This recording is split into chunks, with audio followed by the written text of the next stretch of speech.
Quelqu'un, avant de passer à Pauline Michel qui va nous interpréter deux chansons, il y a quelqu'un qui est dans la salle qui n'est pas invité, c'est un slammer aussi. Je vais lui accorder 5 minutes. Il va nous faire un petit texte. Ça fait tellement longtemps que je ne l'ai pas vu. Il est venu me surprendre. Mesdames et messieurs, on accueille chaleureusement Latson.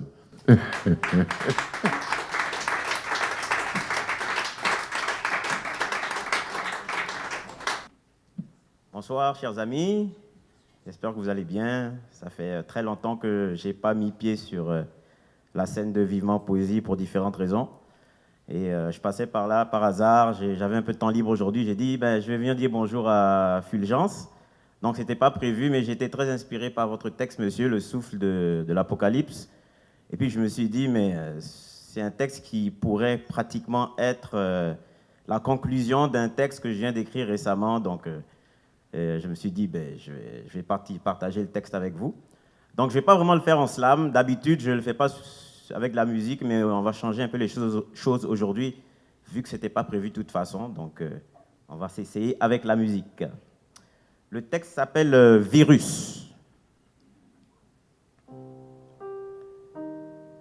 L'innocence du fœtus est intacte à la traversée du col de l'utérus.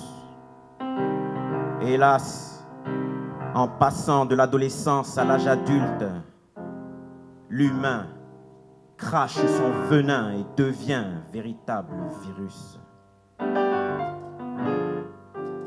Les actions de l'homme, lorsqu'il déraisonne, empoisonne la nature.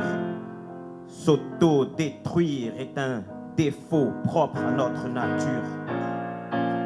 Séismes et cataclysmes créent d'irrémédiables fractures, dures pour toutes ces générations futures qui paieront la facture.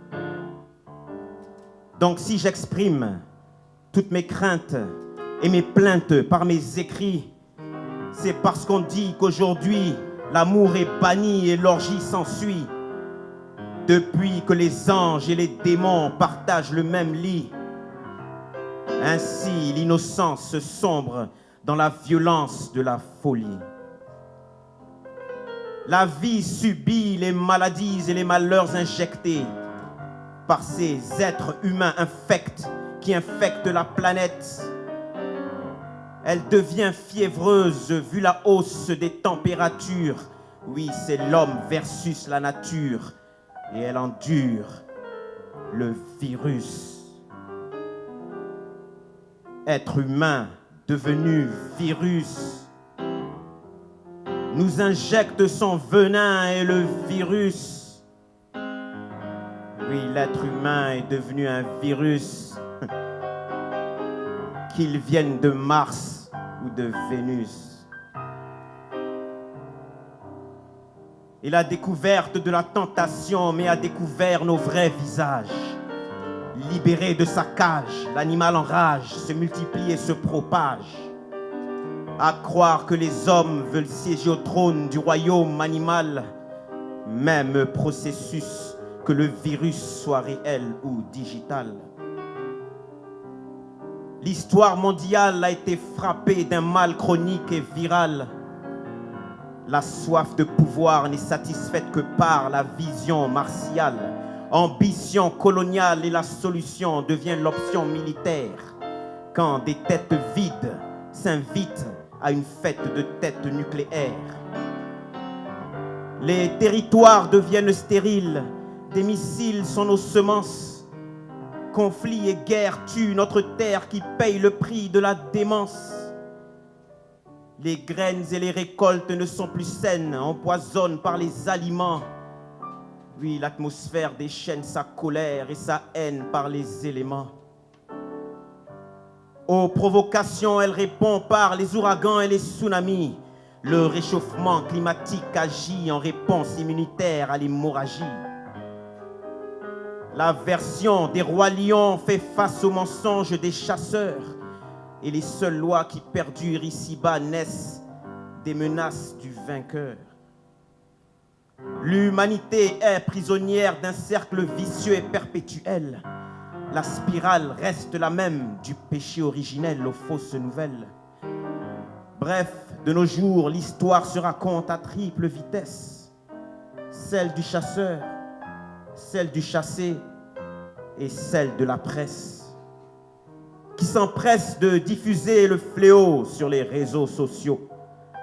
Les pensées progressistes résistent, mais l'infection persiste.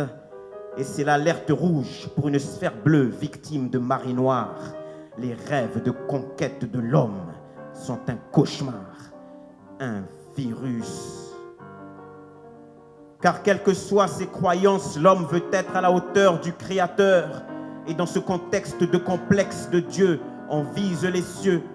Donc place à un virus de plus en plus vorace qui s'attaque à l'espace.